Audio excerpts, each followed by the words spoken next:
Hi, this is Lori Daybell, and I'm doing my first video journal. And it's such a gorgeous summer day. With this first class, I decided I'd take you outside with me. My prompt is to discuss what I have learned so far about all areas of autism spectrum disorder, and then to relate it to students and those in my life with ASD that I've worked with. So here we go. ASD is a very heterogeneous group. It is a wide spectrum. No two kids look alike. Cognitively, students with ASD have a wide range of IQ. All display weak central coherence.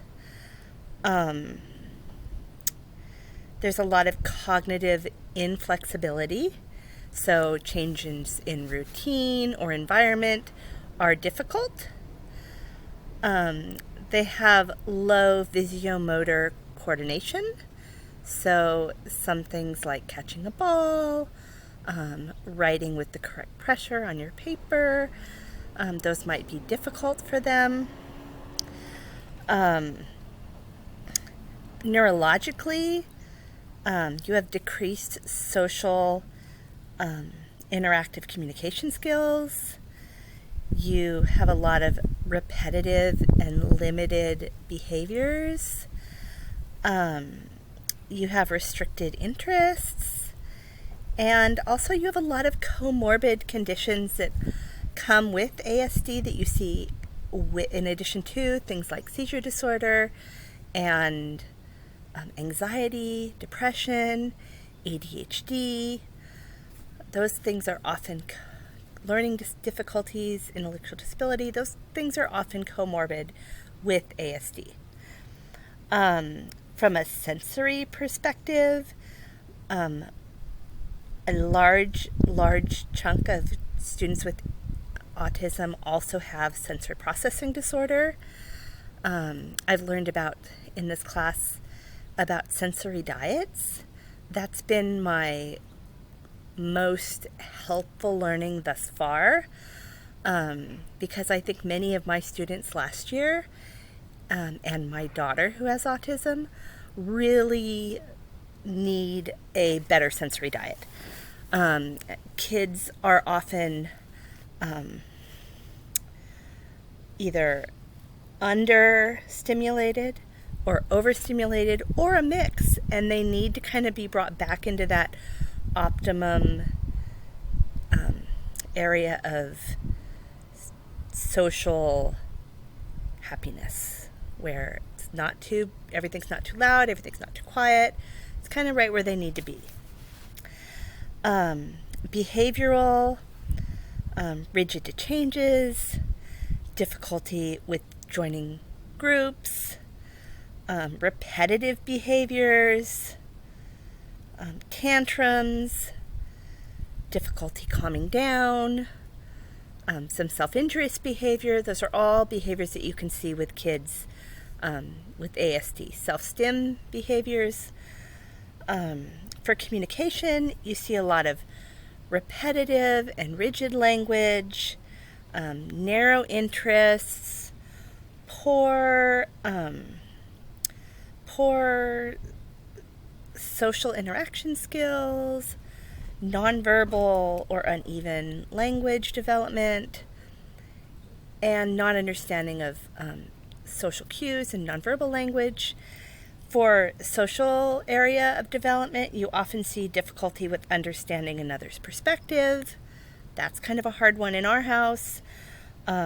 Having a narrow focus and limited interest and just wanting to stay on that topic. I know all about Roblox. Not really understanding social cues, having a difficult time keeping friendship, breaking into a conversation. All those deficits make it difficult for students with autism. And I think especially as they get older and get to be teenagers, you see a lot more of this. So thinking of the children in my life with autism spectrum disorder, I mentioned earlier I have a daughter who's 11. She's on the ASD spectrum, higher on the spectrum, no cognitive delays, but lots of issues with socialization and communication. And there's some comorbid anxiety, and she's having sleep difficulty, and all these things that kind of are associated with that our kids with ASD have. And loneliness. And so she's got some things going on that I already knew about. So she's in a social skills group. She has a psychiatrist. We're on some meds. She has an IEP at school, so they're doing some things to support her with OT at school. She has speech and language support. But still, we've done ABA, but still with all of that, there's still so much more. And for me, I think the number one piece that's missing in schools and for my daughter is that social curriculum piece. And I'm glad to see that there were studies that we read about that had socialization with peers in schools as the trend. One of the things you can do is specifically teach and model students to kind of assist students with ASD in learning how to do those social skills together. And I think that's so important because that seems to be a real lack in what I've seen about my local public education system. All the social skills training we've had to do has been private, and then it's in a clinical setting. And so it's really hard to generalize that into a more natural setting, like, say, schools. I'm kind of hopeful that with COVID and all of the social emotional health issues we're seeing with gen ed students, that schools will put more of a focus and priority on mental health and social skills curriculums. And then it'll just be a benefit for my daughter. Looking at the students in my classroom, last year I had 14 students and 5 of them had a diagnosis of autism. I'm going to talk about 3 specifically. One I will still have next year. The other 2 are going on to another grade in another teacher's class, but I'm going to connect with her to kind of share my learnings and make sure we're doing some things with them.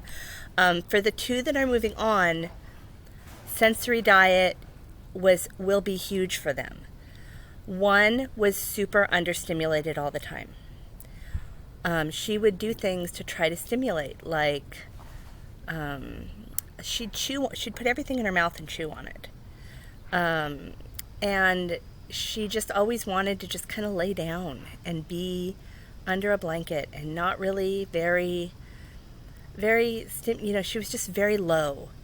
And I had another student who was so sensitive to noise, so sensitive. If anybody did anything that he considered distressing, or if it was too loud, or if the lawnmower came outside our classroom, he couldn't even think. He couldn't do lessons. He could not do it. And so I really think having more sensory strategies with him would also be helpful. I hit Prime Day and got some noise-canceling headphones for him. My other kiddo that I'm keeping, that I'll have this year, his name's Antonio. He was really struggling last year, and I really thought it was behavior. I didn't even think that it could be sensory in nature until I took this class. And now I look at all those behaviors that he had that were just increasing as the year went on, and I really think that many of them were sensory in nature and some were communicative, and I don't think we were meeting his needs in either of those areas. He really struggled. He had issues with sharing, so he wanted to swing all the time at recess, and if anybody counted so he had to get off the swing, he just lost it. And so I had to monitor swings and kind of help him transition off and make sure he didn't yell and hit anybody. And I really think he was just seeking that input of the swinging. Next year, we're going to be doing some of that outside of recess. He also just really easily got overstimulated from a sensory standpoint, we would be learning, and I could tell he would be having a really rough time, because all of a sudden I'd see the repetitive motions prop up. He'd start flapping his hands. He'd get really loud. He couldn't handle any kind of a change and really struggled. And when I tried to kind of like talk about expected and unexpected behaviors with him, he would just lose it. And I mean, there is definitely a behavior component here, but I really think some communication and sensory too. So I'm going to be looking at requesting a functional behavior analysis for him at the beginning of the year to kind of update his BIP.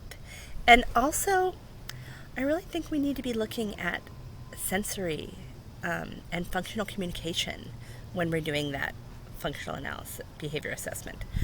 So I guess that's all my learning so far. I feel like my brain is just exploding exponentially, and I think part of it is because I have such buy-in because of my daughter that I just want to read everything.